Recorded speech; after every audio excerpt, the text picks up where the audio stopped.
like to have a place to think, because I would have never thought some of the things that I think now in terms of if I didn't see that video. But what it didn't make me go, Alex Jones knows what he's talking about. It made me go, let me cross-reference the info that you gave in the documentary, and get it for yourself, and get in some of these things that Henry Kissinger wrote, and some of these, some of these websites and some of these bills. And I realized that watching and I watched the end game too. So that led me to it led me from Obama to the end game, then to Zeitgeist, and then to the other things that's out there. But the one thing I realized is there's a missing level to all of this in terms of the people, and one of it is, I think that you operate, and this is not a criticism, this is just from me in this short time trying to learn about this stuff, that you operate at the same thinking level as, say, the Bilderberg Group. And what I mean by that is at the same intellectual level, at the same understanding. It's just that you're on the opposite side of these guys, but you have the understanding of the revolution and why that started, and the understanding of why World War I went on, why World War II went on, the conspiracies behind the banking system, and a lot of the things that, dude, my brain had the capacity to know, but just never thought to know. My mind never thought to know that the federal banking system was not a federal system at all. It's a privately owned bank.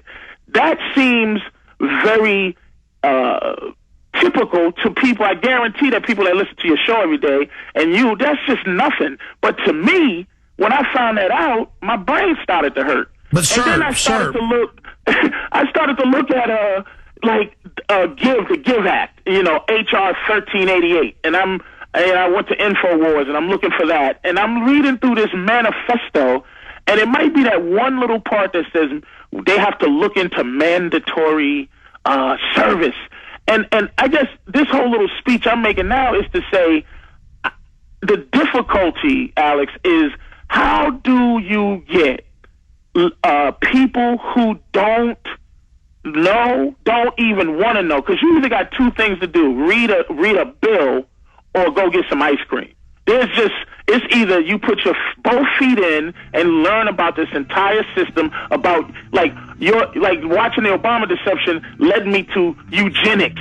Like, what? Eugenics? What? And then lead me to, Stay there, Patrice. We got a long segment coming up. You won't be interrupted for about 15 minutes. This is riveting stuff. I got to have you as a regular guest if you'll do it. We'll also fire out some of your websites and contact. Stay there, because what you were just saying had my brain making all these connections. And that's how this works. Stay there, sir. It killed multiple presidents, including Kennedy. But sir, where you made me, when we're talking to top comedian on national TV, Patrice O'Neill right now, where you had me really thinking when what you were saying there is, you're saying on the same intellectual level, and it's not that I'm even smart.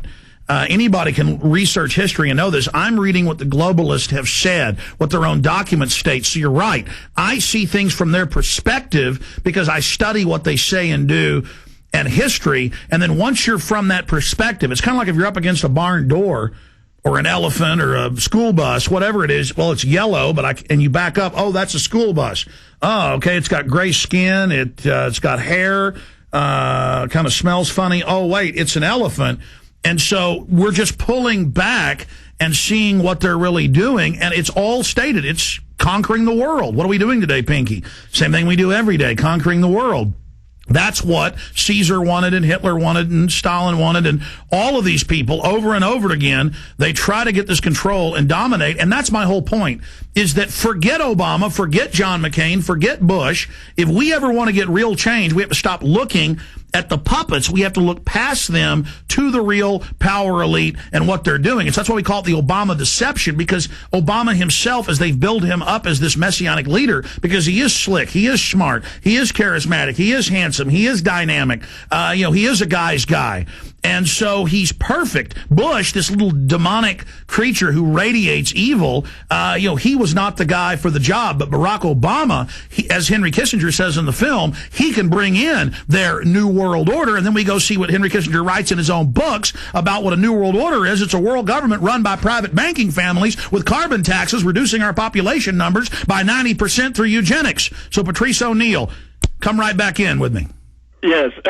Now, just there, right, Alex? Right there is like I got a family member who's been into you for years, and we talk about it. And what happens is I'm talking a little bit out of order and a little bit crazy because it makes you like you learn this thing. It's almost like learning a new language. I'm 39 years old, and what you said just there.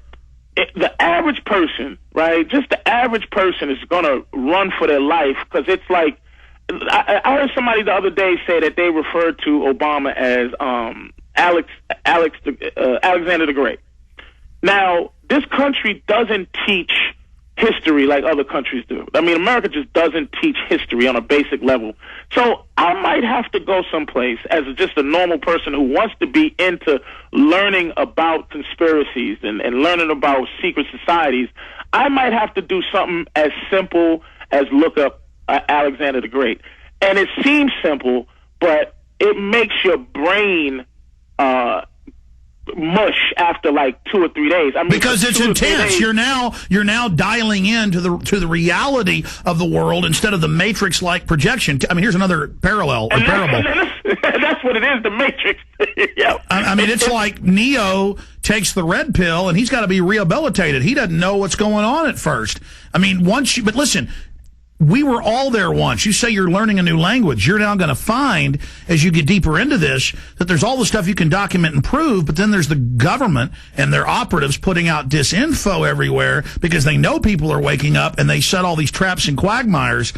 So, I mean, it is a bigger world and it will make your brain hurt, but it will also... two things that your videos did, two things that it did for me, and two subject matters, and they covered a lot.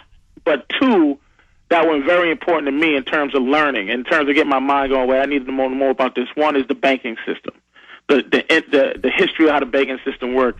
Something I've never ever. I just said out of banks. The bank is a place you put your money. I barely understand it. It's the whole system is shocking. The second thing that it opened my head to, and this goes into more like when you start talking this. This is where people can get scared. Is eugenics, and when I'm listening to it and to the deception, and I think it might have been the end game, or it could have been Zeitgeist, either one of those. No, Zeitgeist is actually on the that's the what the Zeitgeist does. He's now repudiated the 9/11 Truth Movement in the New York Times, and he actually wants this global government utopia and this engineered society. No, it's Endgame that covers the eugenics, which is the operating system of the New World Order and why they're putting AIDS virus in the vaccines. Well, that's that, Alex, and that's what I was going to say. This thing, and here's what I say. I have about a circle of two people that we talk heavy about this. It seems like high on the list of agenda in this world is depopulation. Yes. Is getting rid of people, and that's the thing that sounds like it's a movie. But I read the manifesto that Kissinger wrote, like in '74, that just underline all the ways we need to get rid of people by manipulating these countries. And here's a couple $100, kill all your people, do this. It just makes your head go, what? Like, so when I'm watching your documentary, what I'll do is go, look, I can't just go, okay, this is gospel. I'm going to have to go to the thing, but it's all there. You just put Kissinger and population decretion or population control, and that thing will come up, and you read it, and you have to sit down and take a deep breath and make some tea and read it and go, holy Jesus, they're trying to get rid of people is part of the agenda. But how do you get people on just a basic level to go, oh, yeah, that's it? It just seems, for me, one of the me angry about people is how easy we are to just not care. Like, well, Patrice, how do we move on? Well, Patrice, you were talking about State Department Memorandum 200, where they take